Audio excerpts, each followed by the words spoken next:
Charles గారు praise the lord. ఏ ఊరి మీది? ప్రకాశం జిల్లా చిన్నగంజాం మండలం చింతగుంపల. ఎప్పుడు రాత్రి వచ్చారా? రాత్రి వచ్చాను. ఏమైంది ఆయనకి? కిడ్నీ ఫాల్ట్, గుండె ఫాల్ట్ అండి. డాక్టర్లు తీసుకెళ్ళిపోమన్నారా? ఏ హాస్పిటల్ చూపించారు? గుంటూరులో గవర్నమెంట్ హాస్పిటల్లో పెట్టుకున్నాం. తర్వాత లలితకి తీసుకెళ్ళాం. గుండె పాడైపోయింది అన్నారా? కిడ్నీలు కూడా పాడైంది. డయాలసిస్ చేసినా కానీ ఆయన ప్రాణం మేము గ్యారెంటీ ఇవ్వలేమమ్మా అన్న. డయాలసిస్ చేసినా కూడా మేము పొద్దున్నే మీ దగ్గరికి వచ్చాను. నేను ఫస్ట్ టైం నేను ఎవరి దగ్గరికి వెళ్ళి ప్రార్థన చేయను, అంటే ఆయన కూడా చేయలేదు. జస్ట్ ఫస్ట్ టైం నేను ఆయన దగ్గరికి వెళ్ళటం. ఇప్పుడు ఎట్లా ఉన్నారండి చార్లెస్ గారు? మీరు ఎట్లా ఉన్నారు ఇప్పుడు? బాగానే ఉంది. ఛాతి బాగానే ఉంది. ఓపిక శక్తి వచ్చేసిందా? ఇంటికాడ ఎట్లుండేవాడు అమ్మా? ఇంటికాడ నాన్న ఎట్లా ఉండేవాడు? ఇంటికాడ లేగవలేదు నాన్న, అన్నం కూడా పాలేదు. అన్నం కూడా తినేవాడు కదా? సెల్లో మీ చూసి వాక్యము కొంచెం కొంచెం తింటాం మొదలేసాడు నాన్న. ఇక్కడికి వచ్చినాక మీరు చేసినాక పొద్దున బాగా నడిచారు. నడవటం కూడా వచ్చిందా? అంతకుముందు సపోర్ట్ తీసుకునేవాడా? అవును, లేపి కూర్చోబెట్టి తీసుకెళ్ళాలి మనం. ఇప్పుడు ఆయన చూస్తే నీకు ఎట్లా ఉంది?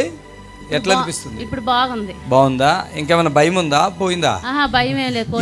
ఈ పెద్ద మనిషికి అమ్మ 2 కిడ్నీలు పాడవటం, తర్వాత హార్ట్ కూడా, గుండె కూడా పాడైపోయింది. షుగర్ బీపీ కూడా ఉంది. వీక్నెస్ ఎలా ఉంది? చాలా వీక్నెస్ ఉండేనా? ఇప్పుడు వీక్నెస్ పోయిందా? వీక్నెస్ కూడా ఉందా? వీక్నెస్ పోయిందా? చప్పట్లు కొట్టండి గట్టిగా. ఇవాళ ఏమన్నా తిన్నారా? ఉదయము తినగలిగావా? ఆమె నీకు హార్ట్ అయితే ఫ్రీ అయిపోయింది కదా స్పాట్లో. హార్ట్ ఇలా పట్టేసిందండి. నేను ఒక చిన్న జస్ట్ ఇట్లా అన్నా, ఫ్రీ అయింది చూడంటే, అయ్యా ఫ్రీ అయిపోయింది, అయ్యా రిలీఫ్ అయిపోయింది అన్నాడు. కిడ్నీలు కూడా నార్మల్ అయిపోతాయి. ఓకేనా? రూపం మారిందా? అట్లే ఉందమ్మా? మారింది. మా నాన్న ముఖం మారిపోయిందా? ఒంట్లో శక్తి కూడా బాగుంది కదా? డాక్టర్లు పిలిచి నన్ను తమ్ముడిని, అమ్మా ఈయన పరిస్థితి ఏం బాగాలేదు, మీ వాళ్ళందరిని పిలిపించుకోండి, లాస్ట్ చూపు చూసుకొని వెళ్తారు అన్నాడు. మేము బయటకు వచ్చి ఏడ్చుకుంటున్నాం. ఎవరికి ఏం చెప్పాలో అర్థం కావట్లా మా పని. సరే దేవుడి చిత్తం లేని దేవుడికి అప్పచెప్పుకొని మేము తీసుకొని వచ్చేసాం నాన్నని. తర్వాత చెల్లో నాన్న యూట్యూబ్లో చూసి అక్కడికి వెళ్దాం అనుకునేటప్పుడు నాన్నకి ఆశ కలిగింది. అమ్మా నేను అక్కడ హైదరాబాద్ వెళ్తాను, మీ వాకింగ్ చూసి నాన్న కొంచెం కొంచెం అన్నం తింటున్నాడు. ఇంకా అప్పుడు నాన్నకి ఆసక్తి కలిగింది అన్నమాట, బాగా ఇక్కడికి రావాలి అని. నిన్న తీసుకు ఇప్పుడు మీరు ఏదైతే నమ్మకం వచ్చారో ఇక్కడ, వీళ్ళెవరికి జరగక ముందే మీకు స్వస్థ వచ్చేసింది. చప్పట్లు కొట్టాలి అందరూ, ఆమె చప్పట్లు కొట్టాలి గట్టిగా. స్వస్థ వచ్చేసింది అంతే. అయ్యా చార్లెస్ గారు ఇంతసేపు నిలబడ్డారంటే గ్రేటేనా? గ్రేటే. గుండె పని లేదు, గుండెకి పనికి రావదు, కిడ్నీలు కూడా పోయినాయి అని చెప్పిన మనిషి, తీసుకోండి అని చెప్పిన మనిషి ఈరోజు ఇక్కడ నిలబడ్డాడంటే దేవునికి మహిమ. చప్పట్లు కొట్టండి గట్టిగా.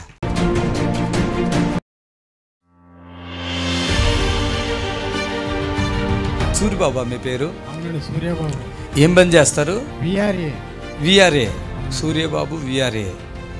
ఇది 3వ వారం మీరు వచ్చి. ఏమేమి సమస్యలు ఉన్నాయి మీకు అసలు?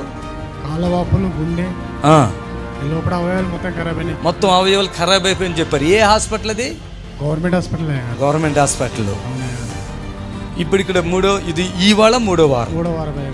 ఆదివారం ఒకసారి ప్రార్థన చేస్తే చెమటలు వచ్చేసి బాగా ఇదైనాయి కదా? ఎట్లా ఉన్నావు ఈ రోజు? మంచిగా ఉన్నాయి. హ్యాపీగా ఉన్నావా లేదా? హ్యాపీగా ఉన్నాయి. ఆక్సిజన్ లేదే మనిషి బయటకు రాలేడు. విఆర్ఓ గారు. అవునయ్య గారు. ఈరోజు హ్యాపీగా ఉన్నావు? హ్యాపీగానే ఉన్నాయ్య గారు. బలము శక్తి వచ్చింది. ఆమేన్, హల్లెలూయా. ఇక్కడ ఓన్లీ బాడీలో ఉన్న కొన్ని రోగాలు ఫ్రీ అయిపోయినాయి కదా?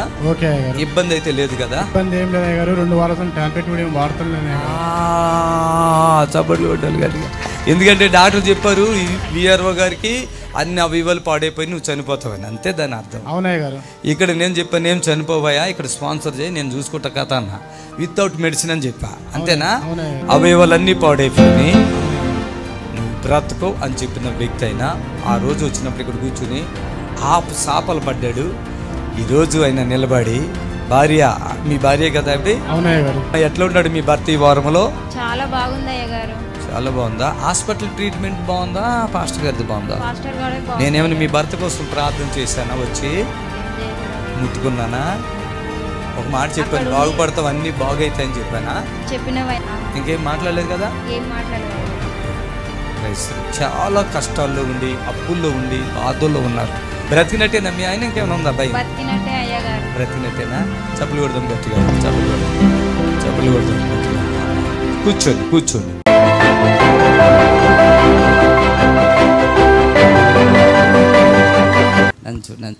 నడుములు చెమటలు కారిపోతున్నాయి వెనక, తెలుసా? ఉడుకొచ్చేస్తుంది చూసావా? పరిశుద్ధాత్మ దేవుడు పరిశుద్ధాత్మ గొప్ప గుణం ఏంటంటే ఆ కండరాలు ఎప్పటి నుంచో అవి టైట్ అయిపోయింది. ఇప్పుడు ఆ ఉడుకు ఆ చెమటలు అలా వచ్చేస్తున్నాయి మొత్తం అదంతా నడులోకి. అదే హోల్ స్పిరిట్ పవర్. బాబా శాఖుద్దురి కా నడుచుకుంటా నడుచుకుంటా నీకే స్తోత్రం పరిశుద్ధాత్మ, నీకే స్తోత్రం పరిశుద్ధాత్మ, నీకే స్తోత్రం పరిశుద్ధాత్మ, నీకే స్తోత్రం పరిశుద్ధాత్మ, నీకే స్తోత్రం. హల్లెలూయా హల్లెలూయా హల్లెలూయా హల్లెలూయా. దేవుని వాక్యం సెలవుస్తుంది, బంధింపబడిన వారు విడుదల పరచబడతారు. దేవుని వాక్యం సెలవుస్తుంది, బంధింపబడిన వారు విడుదల పరచబడతారు. ఆమె దాడి వెళ్ళిపోయిందా? వెళ్ళిపోయింది సార్. ఒంట్లో శక్తి వచ్చిందా? వచ్చింది సార్. టైట్ అయిపోయింది కదా అమ్మ. ప్రైజ్ రండి, ఇప్పుడు రండి. మీరు సార్ చెప్తారు సాక్షి అని, వాళ్ళ బిడ్డ చెప్తారు సాక్షి అని. ఆమె ఎప్పుడైనా చర్చికి వెళ్ళారు సార్ మీరు? ఎప్పుడు వెళ్ళలేదా? వీళ్ళు చెప్పాను నేను ఎప్పుడు చర్చికి వెళ్ళారు కదా. ఎట్లా మీకంటే మాకు టీవీలో చూసామని నమ్మకం వచ్చింది, మాకు టీవీలో చూస్తే మాకు నమ్మకం వచ్చింది అన్నారు. వచ్చేయాలంతే అన్నా నేను, అంతే. టీవీలో ఒక్కసారి చూస్తే కూడా వచ్చేయాలి నమ్మకం, అంతే. హల్లెలూయా ప్రైజ్ లార్డ్. ఎంతకాలంగా బాధపడ్డారు ఇట్లా? చాలా సంవత్సరాలు అవుతుంది సార్. చేతబడి అనుకున్నారు కదా మీరు? చేతబడని చెప్పిర్రు. చచ్చిపోతావు ఈ రోజు సాయంత్రం దాకా ఉంటుంటాం, లేకపోతే చచ్చిపోతావు అని చెప్పిర్రు. చాలా ఏడిస్తే తెలిసిన వాళ్ళు ఇంకా పాస్టర్ ఫోన్ చేయంటే ఆయన చేస్తే ఏం కాదమ్మా బతుకుతావు అని చెప్పిండు. దగ్గరలో ఉన్న చర్చికి పోతే మంచిగా అయితే ఉన్నా కానీ నడవనీకి వస్తలేదు నాకు. చాలా దమ్ము ఆయాసం పట్టుకుంటేనే ఎటు పోయినా నా బిడ్డను పట్టుకుంటే నడుచుకుంటూ పోయేదాన్ని. ఏ చుట్టాలకు పోలేదు, సంవత్సరం పోలేదు, దాతులు పెళ్ళిళ్ళు ఎక్కడ పోలేదు. చాలా బాధ. ఇంట్లోకి వెళ్ళి వెళ్ళకుంటున్నా నేను. ఈ టీవీలో చూసుకుని నాకు చదువు రాదు, బైబుల్ చదవనికి రాదు. అయితే టీవీలో పెట్టి నా బిడ్డ పెట్టేది అమ్మాయి చూసుకోము అంటున్నాను. టీవీలో చూస్తే మా ఆయన వచ్చి నువ్వు చెప్పేటప్పుడు ఫోన్ చేసిండు, నెంబర్ చూసి చేస్తే కాల్చినప్పుడు. అసలు ఏమనుకునేదాన్ని ఎట్లా ఉన్నావు కదా పాప, ఇట్లా పూర్తిగా వంగిపోయండి. చాలా ఏమనుకున్నావు? మైక్లో మంచిగా అవుతున్నావు కాను, నేను చచ్చిపోతేనేమో నా కొడుకు నా బిడ్డ ఆగమైతేనేమో చాలా బాధపడ్డాను, చాలా ఏడ్చాను. ఒక్కొక్కసారి నిద్ర కూడా పట్టకపోయాను, చాలా ఘోరంగా అయిపోయాను. ఇప్పుడు రాత్రి నిద్రపోయావా? వచ్చినాక పాస్టర్ వచ్చినాక ఆ రోజు మంచిగా నిద్రపోయాను. గోళీలు కూడా వేసుకుంటలేను. ఇప్పుడు పాస్టర్ వేసుకోకని చెప్పాడు. కిడ్నీ సమస్య కూడా ఉంది అమ్మకి కదా? 2 కిడ్నీలు ఖరాబ్ అయినని చెప్పారు. ఇప్పుడు టాబ్లెట్లు వేసుకున్నాక 2 రోజులు అయింది మీ ఇంటికి వచ్చి నేను. అప్పుడు బాగున్నావు, ఇప్పుడు బాగున్నావు? అప్పుడు కూడా బాగా, నువ్వు వచ్చావు కొంచెం రిలీఫ్గా అయిపోయింది. ఇక ఇక్కడికి పోదామంటే ఇక్కడికి వచ్చే నుంచి కొంచెం బాగుంది. చప్పలు కొట్టండి గట్టిగా.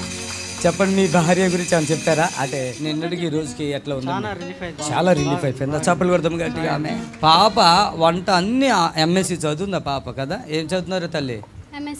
ఇప్పుడు మమ్మీని చూస్తే ఎట్లా ఉందా నీకు? హ్యాపీగా ఉందా? ఎంత ఎంత ఎంత కేజీ? మా పిల్లలు చాలా సంతోషంగా వాళ్ళ ముఖంలో కళ వచ్చేసింది, నేను మంచిగా అయినని. 2 పిల్లలు చాలా ఖుషి అయిపోయారు. అమ్మ నువ్వు మంచిగా నడుస్తున్నావు అని చెప్పలేనంత సంతోషపడ్డారు నా పిల్లలు ఇద్దరు. అంతేనా చిన్న? ఓకేనా? ప్రభునందు ప్రియులారా, నజరుడు యేసు నామములో మీ అందరికీ హృదయపూర్వకమైన వందనాలు తెలియపరుచుకుంటున్నాను. యేసు ఆశ్రయపురం గుర్రంగూడ ఎల్బీ నగర్ దగ్గర హైదరాబాద్లో ప్రతి శనివారం కూడా స్వస్థత, విడుదల, అభిషేక ప్రార్థనలు జరుగుతున్నాయి. ఎంతోమంది ఆ స్థలానికి రోగులను తీసుకుని వచ్చి అద్భుతమైనటువంటి విడుదల పొంది సంతోషంగా వెళుచున్న అంతర్శక్తులతో పీడింపబడుతున్నట్లయితే, ఏదైనా చీకటి శక్తులతో పీడింపబడుతున్నట్లయితే రండి, నజరేయుడేసు నామములో స్వస్థత పొంది వెళ్తుంది. ఆమేన్. హల్లెలూయా. యాకోబుని గురించి ఒక మాట చెప్తాను. యాకోబు కూడా ఎంత దైవభక్తి కలిగిన వాడో, యాకోబు ఎంత దైవభక్తి కలిగినాడో 28వ అధ్యాయం ఆదికాండంలో మీరు చూడండి. 16వ వచనాన్ని చదువుదాం, 22వ వచనం వరకు కూడా చదవచ్చు. 28వ అధ్యాయము ఆదికాండము 28వ అధ్యాయం 16వ వచనం నుంచి నేను చదువుతున్నాను చూడండి. యాకోబు నిద్రలేసి నిశ్చయముగా యెహోవా ఈ స్థలమందు ఉన్నాడు, అది నాకు తెలియకపోయిననుకొని భయపడి, ఈ స్థలము ఎంతో భయంకరము, ఇది దేవుని మందిరమే గాని వేరొకటి కాదు, పరలోకపు గవిని ఇదే అనుకోనేను. Praise the Lord. Hallelujah, hallelujah. ఈరోజు గమనించండి, ఆ యొక్క యాకోబు తల్లిని, అన్నని, తండ్రిని అందరిని విడిచిపెట్టి ఆయన ఒంటరిగా ప్రయాణం చేస్తూ ఉన్నప్పుడు ఆయన ఆ అరణ్యములో ఒక స్థలములో ఆగి ఆ రాయిని తీసుకుని తలగడిగా పెట్టుకున్నాడు. ప్రియులారా గమనించండి, ఆ తలగడ పెట్టుకున్నప్పుడు ఆయనకు ఒక కల వచ్చింది. ఆ కల వచ్చినప్పుడు ఆ కలలో భూమి మీద నుండి ఆ ఆకాశం పరలోకానికి అలా ఒక నిచ్చెన ఆయనకి కల కనపడుతుంది, ఒక నిచ్చెన ఆయనకి కనిపిస్తుంది. ఆ నిచ్చెన మీద దేవుని దూతలంట ఎక్కుచున్నారంట, దిగుచున్నారంట. చప్పట్లు కొడదామా గట్టిగా? హల్లెలూయా. దేవుని దూతలు ఎక్కటం దిగటం కనపడుతుంది ఆయనకి. ఆ నిచ్చెన కనపడి ఈయనకి వెంటనే మెలకు వచ్చింది, లేచాడు. లేవగానే ఆయనకి అనిపించింది, అయ్యో ఈ స్థలంలో దేవుడు ఉన్నాడు. హల్లెలూయా. దేవుడు అన్ని స్థలాల్లో ఉన్నాడా లేడా? దేవుడు అంతటా ఉన్నాడు, అన్ని స్థలాల్లో దేవుడు ఉన్నాడు. దేవునికి మహిమ కలుగును గాక. ఆయన లేని స్థలం లేనే లేదు, అన్ని స్థలాల్లో దేవుడు ఉన్నాడు. ఇక్కడ ఆయనకి ఆ దర్శనం వచ్చింది. నాకు చాలా సందర్భాల్లో కొంతమంది చెప్తారు, ఆశ్రయపర్వములోనికి వచ్చేస్తే దేవుడు చాలా మంచి చేస్తున్నాడు, ఇక్కడికి రాగానే మాకు ఒక చక్కటి వాతావరణం. Praise the Lord. హల్లెలూయా. నిన్న ఆవిడికి ఒక కిడ్నీలో రాళ్ళు వచ్చేసినాయి. కిడ్నీలో రాళ్ళు వస్తే అల్లాడిపోతుందంట. ఏదో ఒక ఊర్లో నుంచి అల్లాడిపోయి ఆమె అలా ఏదో రకంగా వచ్చింది, అల్లాడిపోతుంది. హాస్పిటల్లో జాయిన్ చేశారు, 2-3 సూదులు ఎప్పించుకుంది, గులిగే ఎక్కించుకుంది. అయినా మనశ్శాంతి లేదు. నన్ను అయ్యగారి దగ్గర తీసుకోండి అని చెప్తే అలా ఆయన ఏదో పెద్ద దాంట్లో తీసుకుని మొత్తం మీద ఈ స్థలంలో ఇక్కడికి వచ్చేసరికి ఆ లోపల ఆ శరీరం కదలికలు స్టార్ట్ అయినాయి అంట. దేవునికి స్తోత్రం కలిగా. ఆ యొక్క రాయి, కిడ్నీలో ఉన్న రాయి అడ్డుపడి మూత్రం రాకుండా అల్లాడిపోతుంది. అలాంటి పరిస్థితి ఆమెకు వచ్చేసింది, అల్లాడిపోతుంది. ఇక్కడికి వచ్చింది, నేను చిన్న ఇట్లా ఉంది, మూత్రం రావట్లేదు, చాలా బాధపడుతున్నా, అల్లాడిపోతున్నా అంటే నేను చిన్న ప్రార్థన చేశాను, ప్రభా అద్భుతం చేయి, ఇప్పుడే ఆ రాయి కదిలించబడినట్లుగా ఆమెన్ అని చెప్పిన. ఆమె నాకు రాయి గీయ ఏం చెప్పలే, ఆ టాయిలెట్లో పడిపోద్దా, రాయి పడిపోద్దా అని చెప్పడం జరిగింది. ఆమె కడుపు కదిలిపోయింది, టాయిలెట్కి వెళ్ళింది. ఇంటికి వెళ్ళిన తర్వాత నల్లగా ఎంతలా రాయి పడిపోయింది. దేవునికి స్తోత్రం కలుగాక. హల్లెలూయా, హల్లెలూయా. ఎంత గొప్ప కార్యము దేవుని బిడ్డలారా, ఎంత గొప్ప కార్యము, ఎంత గొప్ప కార్యము. ఈరోజు ఒక రాయి ఆపరేషన్ లేకుండా పెడితే ఎంతో చాలా ఇబ్బంది, అంటే అంత ఇబ్బంది. అద్భుతం దేవుడు చేశాడు. ఆ మాట చెప్పగానే ఆమె నాకేం చెప్పలేదు, కదిలించబడును గాక, ఇప్పుడు ఆ డిస్టర్బెన్స్ తొలగిపోను గాక అనగానే దేవుడు అద్భుతాన్ని చేశాడు. చప్పలు కొట్టి దేవుని మహిమ పరుద్దాం. ఆమేన్, హల్లెలూయా. ప్రియులారా గమనించండి, ఈరోజు భక్తి కలిగినటువంటి వాళ్ళు ఎలా ఉంటారంటే వేకువజామున లేస్తారు, నిద్ర. ఈరోజు ఇళ్లలో చాలామంది 8 అయినా లేవరో, 9 అయినా లేవరో, 10 అయినా లేవరో. వీళ్ళ వల్ల దరిద్రం వచ్చేస్తుంది ఇంట్లో. మీ పిల్లలు అవ్వచ్చు, మీ భర్త అవ్వచ్చు, నీ భార్య అవ్వచ్చు, నీ ఇంట్లో వచ్చిన చుట్టం ఎవరైనా కావచ్చు. వేకువజామునే లేచి ప్రార్థన చేసుకుంటాం అనేటువంటిది చాలా మంచి పద్ధతి, లక్షణం. మీరు గమనించండి, యేసు ప్రభు కూడా మార్కు సువార్త 1వ అధ్యాయము 35వ వచనం, దయచేసి నేను చదువుతాను చూడండి. 35వ వచనంలో ఆయన పెందల కాడని లేచి ఇంకను చాలా చీకటి ఉండగానే బయలుదేరి అరణ్య ప్రదేశమునకు వెళ్ళి అక్కడ ప్రార్థన చేయుచుండెను. చప్పట్లు కొడదామా గట్టిగా? హల్లెలూయా. ఎవరు? యేసయ్యే. ఏంటంట? ఆయన పెందలకాడే లేచి ఇంకను చాలా చీకటి ఉండగానే ఆయన ఏం చేశాడంట? బయలుదేరి అరణ్య ప్రదేశకు వెళ్ళి అక్కడ ప్రార్థన చేశాడు. Praise the Lord. Hallelujah, hallelujah. ఈరోజు యేసయ్య పెందలకాడ లేచి అరణ్య మార్గంలోనికి వెళ్ళి ఆయన ఒంటరిగా ప్రార్థన చేస్తున్నాడు. యేసయ్య గురించి చాలా సందర్భాల్లో ఆయన దూరం వెళ్ళి ఒంటరిగా ప్రార్థన చేయటం మనం గమనిస్తున్నాం. Praise the Lord. హల్లెలూయా. దేవుని ప్రియమైనటువంటి వారులారా గమనించండి, యేసయ్య తండ్రికి విజ్ఞాపన చేస్తూ ఉన్నాడు, ప్రార్థన చేస్తూ ఉన్నాడు. పెందలకాడే. ఇప్పుడు మనం చదువుకున్న ఒక్కొక్క భాగంలో మనం గమనించండి, వాళ్ళంతా పెందలకాడే లేచి దేవునికి ప్రార్థన చేస్తున్నారు. ఆయన యాకోబు ఎప్పుడైతే ఆయనకి ఆ నిచ్చిన దర్శనం వచ్చేసిందో అక్కడ లేచి మోకరించి ప్రార్థన చేసి ఒక తీర్మానం చేసుకుంటున్నాడు. ఆదికాండం 28వ అధ్యాయంలో మనం చూసినట్టయితే ఆ తీర్మానం ఏంటంటే, మరి ఏ స్థలంలోనికైతే నేను వెళ్తున్నానో ప్రభువా, ఇక్కడ ఈ మాటలో దయచేసి నేను చదువుతున్నాను చూడండి. ఆదికాండము 28వ అధ్యాయంలో నేను చదువుతున్నాను చూడండి. ఈయన దేవునితో ఒక తీర్మానాన్ని యాకోబు చేసుకున్నాడు. ఏమని చేసుకున్నాడంటే, తెల్లవారినప్పుడు యాకోబు లేచి తాను తెల్లగడగా చేసుకున్న రాయిని తీసుకొని దానిని స్తంభముగా నిలిపి దాని కొన మీద నూనె పోసాను. మరియు అతడు ఆ స్థలమునకు బేతేలును పేరు పెట్టెను. యాకోబుకి ఎప్పుడైతే ఆ దర్శనం వచ్చిందో, నిచ్చిన దర్శనం వచ్చిందో, దాని మీద దేవుని దూతలు ఎక్కుచూ దిగుచూ ఉన్నారో అది దేవుడు నివసించే స్థలం అని చెప్పి యాకోబు అక్కడ ఆ రాయిని ఇలా నిలబెట్టి అక్కడ నూనె పోసి దేవునితో ఒక తీర్మానం తీసుకున్నాడు, దేవునితో ఒక వాగ్దానాన్ని తీసుకున్నాడు. ఏంటంటే, నేను వెళ్ళే ఏ స్థలంలోకి అయితే వెళుతున్నానో ప్రభువా, మరలా నేను వెళ్ళి క్షేమంగా మరలా నా తండ్రి గృహానికి నేను చేరుకునేటట్లుగా నాకు నువ్వు సహాయం చేయి. అంతేకాదు నాకు తినటానికి ఆహారం ఇవ్వు, ధరించడానికి వస్త్రము ఇలా నాకు ఇచ్చినట్లయితే నాకు ఏమైతే రాబడి ఉందో ఆ రాబడిలో నేను 10వ వంతు నీకు చెల్లిస్తాను. చప్పట్లు కొట్టండి గట్టిగా. ఆమేన్, హల్లెలూయా. ఈరోజు నాడు చాలామంది దేవుని తెలుసుకుంటారు, దేవుని కొరకు ఏదైనా పని చేయాలన్నా, దేవుని కొరకు ఏదైనా కానుకలు ఇవ్వాలన్నా, దశమ భాగం లాంటిది ఇవ్వాలన్నా, దేవుని కోసం ఏదైనా త్యాగం చేయాలంటే కొద్దిగా ఆలోచన చేస్తారు. దేవుడి విషయం అంతా మంచిగానే ఉంటుంది, దేవుడి విషయంలో అన్ని విషయాలు బాగానే ఉంటాయి. దేవునికి ఏదైనా సమయాన్ని ఇవ్వాలన్నా కూడా చాలామంది వెనక వేసినట్లుగా ఆలోచన చేస్తారు.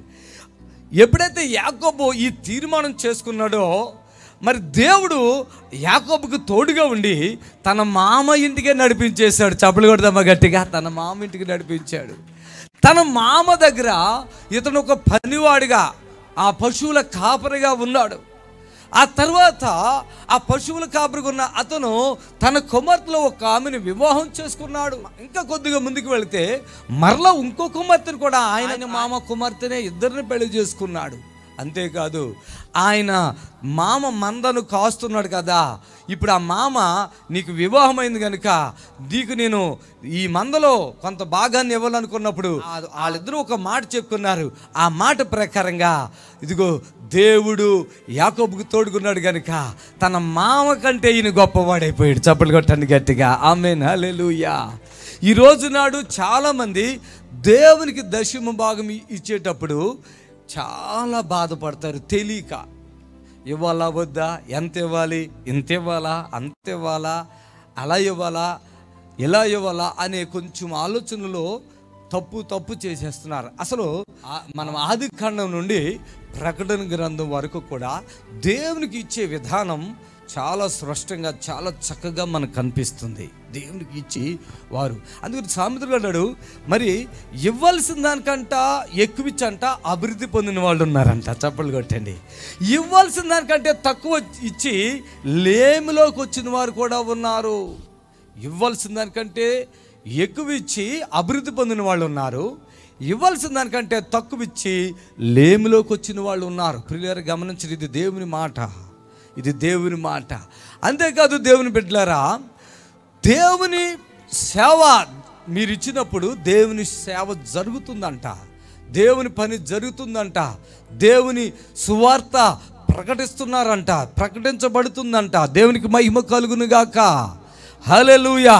అంతేకాదు దేవునికి మనం ఇచ్చినప్పుడు అంట మన ఆర్థిక దారిద్రత తొలగిపోతుంది. చప్పట్లు కొట్టండి, గట్టిగా గట్టిగా చప్పట్లు కొట్టండి కదా. ఆర్థిక దారిద్రత తొలగిపోతుంది.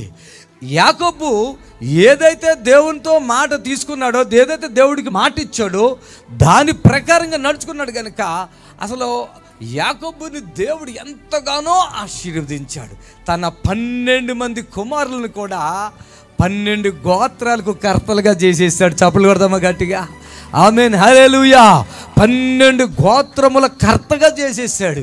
ఈరోజు వాళ్ళ 12 మంది కుమారులు ఎక్కడున్నారు? ఇప్పుడు ఇదిగో దేవుని సింహాసనం దగ్గర వాళ్ళందరికీ కూడా 12 కుర్చీలు ఏర్పాటైనాయి. అర్థమైందా?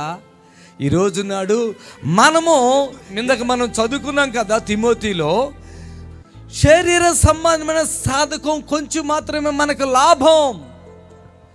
అదే ఆత్మ సంబంధం దైవ భక్తి ఏదైతే ఉందో ఇహమందును పరమందు మనకి. ఆమేన్, హల్లెలూయా.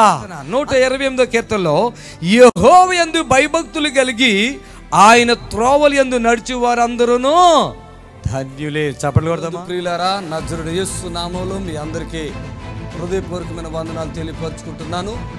యేసు ఆశ్రయపురం గుర్రంగూడ ఎల్బీ నగర్ దగ్గర హైదరాబాద్లో ప్రతి శనివారం కూడా స్వస్థత, విడుదల, అభిషేక ప్రార్థనలు జరుగుతున్నాయి. ఎంతోమంది ఆ స్థలానికి రోగులను తీసుకుని వచ్చి అద్భుతమైనటువంటి విడుదల పొంది సంతోషంగా వెళుచున్నారు. అంతర్శక్తులతో పీడింపబడుతున్నట్లయితే, ఏదైనా చీకటి శక్తులతో పీడింపబడుతున్నట్లయితే రండి, నామములో స్వస్థత పొంది వెళ్తుంది. 4 సంవత్సరాల మట్టి కీళ్ళ నొప్పులు టాబ్లెట్లు వేసుకుంటేనే ఈ పని చేస్తాయి. ఇప్పుడు ఎట్లా ఉన్నాయమ్మా ఇవి? ఇప్పుడు టాబ్లెట్ అయితే మొత్తానికి మానేస్తారు. మొన్న బేస్తవారం రోజు మీకు ఫోన్ చేసాము. అప్పుడు అంతా పొద్దున్న లేచినప్పుడు బాగానే ఉంది, వంట చేశాను, తిన్నాను. తిన్న కొంచెం సేపట్లోనే అది షుగర్లలో నుంచి కండ్లల్లో నుంచి పొగలు ఇంకా జ్వరం వచ్చింది. మీకు ఫోన్ చేసినాక ఒక 5 సెకండ్లలో తగ్గిపోయింది. అప్పటికప్పుడే రిలీఫ్ అయిపోయింది. ఇంకా నేను సాక్ష్యం చెప్తాను అయ్యగారు అన్నాను అని మేము ఈరోజు వచ్చాము. కళ్ళు మూసుకోండి. In the name of Jesus Christ, I fell in the Holy Spirit. చూసుకో, ఇట్లా చూసుకో. ఆమేన్. నాడు ఇట్లా ఎగురు ఉంటే ఉందని చెప్పమ్మా. ఇప్పుడు స్పర్శ వచ్చిందా? చప్పలు కడతాను గట్టిగా. ఏలు చూడండి ఇది ఎట్లా ఉందో. ఇప్పుడు దాకా రక్తం ఇక్కడ లేదు, ఇప్పుడు రక్తం వచ్చేసింది చూడండి. చచ్చు పడిపోయింది మొత్తం, బ్లడ్ సర్క్యులేషన్ లేక. పూర్తిగా దేవుడు అద్భుతం చేయను కాక. ఆమేన్. ఫ్రీ అయిపోయినా? భయం కూడా రోజు వార్తలు చదువుకుంటుంటే ఇంకా భయం అనేది. ఆమేన్. వీళ్ళ కుమారుడు వివాహం రోజు నాడు కనీసం ఆ వివాహం కూడా చూడలేని పరిస్థితి ఈ తల్లి గారికి ఉంది. టాబ్లెట్లు వేసుకుంటేనే ఈ చేతులు ఆ కొద్దిగా పని చేస్తుంటే ఆ టాబ్లెట్లు వేసుకున్న కూడా పని చేయకుండా ఉన్న పరిస్థితుల్లో, టాబ్లెట్లు వేసుకున్నప్పుడు మనం ఫుడ్ ఎక్కువ తినట్లేము కదా, నీరసం చచ్చిపడిపోయింది ఒళ్ళంతా. కూడా ఎక్కువ శక్తి లేదు. ఇద్దరు పెళ్ళి అన్న టయానికి అలాగే నడిపించాము. అలా జరిగిపోయింది ఫస్ట్. ఇప్పుడు ఎట్లా ఉన్నారు మరి? ఇంట్లో పని చేసుకుంటున్నారా? పని చేస్తున్నారు. ఇది బ్రతికినంత కాలం టాబ్లెట్లు వాడాలి, రోజు 6-7. అర్థమైందా?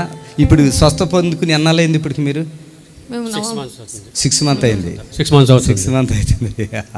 ప్రైజ్ ది లార్డ్, హల్లెలూయా. మేము ఎప్పుడు ఫోన్ చేసినా కూడా మీరు స్పందిస్తున్నారు సార్. మీ ఫోన్ వినగానే నాకు అసలు తొందరగా తగ్గిపోయింది. అప్పుడే యాక్టివ్గా లేస్తున్నాను. కనీసం ఇంట్లో చిన్న పని కూడా చేసుకుని తల్లి పాపం. 2 కుమారులు. ఇప్పుడు కుమారుడు పెద్దానికి వివాహం అయింది. డాక్టర్ గారు చెప్పారంట, నువ్వు బ్రతికినంత కాలము ఈ టాబ్లెట్లు వేసుకోవాలి. అది వేసుకోకపోతే కూడా ఆమెకి నొప్పులు స్టార్ట్ అయ్యి ఏది పట్టుకుంటా కొంచెం కూడా నడవటానికి లేదు శక్తి. అలాంటిది without medicine. God bless you. Hallelujah. పోయిన వారం వచ్చాను. పోయిన వారమే వచ్చాను నేను. ఆరోగ్యం బాగలేదు నాకు. ఇప్పుడు కాదు 10 సంవత్సరాల నుంచి కడుపులో గెడ్డలుండి అని చెప్పారు డాక్టర్లు. ఇక నేను పోయి చూపించుకుంటుంటే ఆపరేషన్ చేయాలి అని అన్నారు. ఇంకా అప్పటి నుంచి దేవుడిని నమ్ముకున్నాను. దేవుడే తీసేస్తాడని దేవుడిని నమ్ముకుని దేవుడి మీద భారం వేసుకున్నాను. మన టీవీ కార్యక్రమంలో చూశాను కదా, ఇంకా ఇక్కడికొచ్చిన తర్వాత మీ చేత ప్రార్థన చేయించుకున్నాను. కడుపులో నొప్పి తగ్గిపోయింది. ఇక టాబ్లెట్ వేసుకోవటమే మానేసాను. అంటే కడుపులో నొప్పి అంటే బ్లీడింగ్ ప్రాబ్లమా? Bleeding problem. ఎన్ని సంవత్సరాలు అది చెప్పాలి? 20 సంవత్సరాల నుంచి. 20 సంవత్సరాలది ఇక్కడ ఒక్క ప్రార్థనకే తగ్గిపోయిందా? తగ్గిపోయింది. టాబ్లెట్లు వేసుకున్నారు కదా? టాబ్లెట్లు ఎప్పటి నుంచో వేసుకుంటున్నాను. వేసుకున్నారు. మన ఇక్కడికి వచ్చినాక ప్రార్థన చేయించుకొని పోయినాక టాబ్లెట్లు వేసుకోవటం మర్చిపోయాను. కడుపు నొప్పి తగ్గిపోయింది. ఆమేన్, హల్లెలూయా. మీ బాబుని తీసుకొచ్చినట్టు? బాబు ఉన్నారు. మీ భర్త చనిపోయాడా? లేరు, ఉన్నారు. ఎయిడ్స్ పెట్టిపోయారు. ఆంధ్రాలో ఉన్నారు. నాకు గుర్తున్నారు మీరు. ఇప్పుడు మీరు ముఖం కూడా మారిపోయింది. పోయిన వారం 20 సంవత్సరాలుగా రక్తస్రావణ రోగంతో ఈ బిడ్డ ఉంది. భర్త ఇడిచిపెట్టేశాడు. ఈ బాబు ఆ తల్లిని పోషిస్తున్నాడు. ఇప్పుడు మమ్మీకి ఇప్పుడు పర్వాలేదు, మంచిగా. అంతకు ముందు ఒకటే నొప్పి, కడుపులు నొప్పి అల్లాడిపోయేది. ఇక్కడికి రాగానే ప్రార్థన చేయించుకుంది. ఇంటికాడికి పోయాం. మీరు ఇచ్చిన డబ్బాలో నీళ్ళు ఉన్నాయిగా, అవి ఇంటి చుట్టూరు చల్లంగానే మంచిగా ఉంది.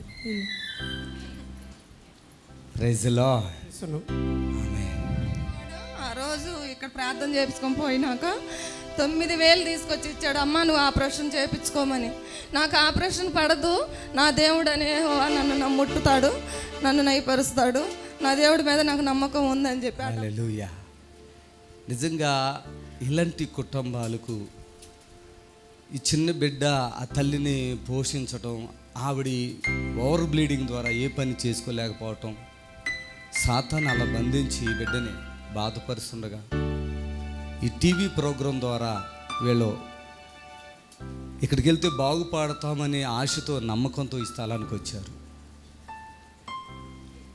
ఇక్కడికి వచ్చిన ప్రతి బిడ్డ యొక్క నమ్మకాన్ని దేవుడు అద్భుతంగా కార్యం చేస్తున్నాడు.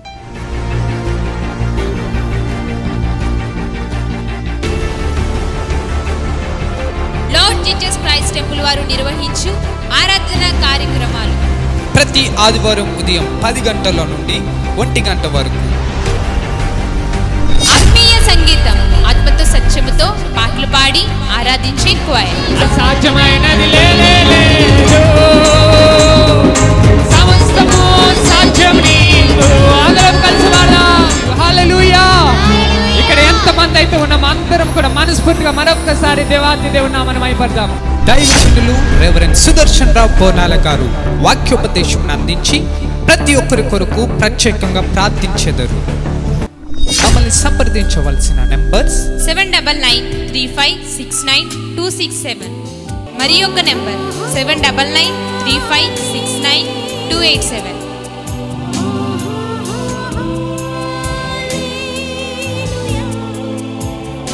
మా address LB Nagar near BN Reddy, Gurramguda, Hyderabad.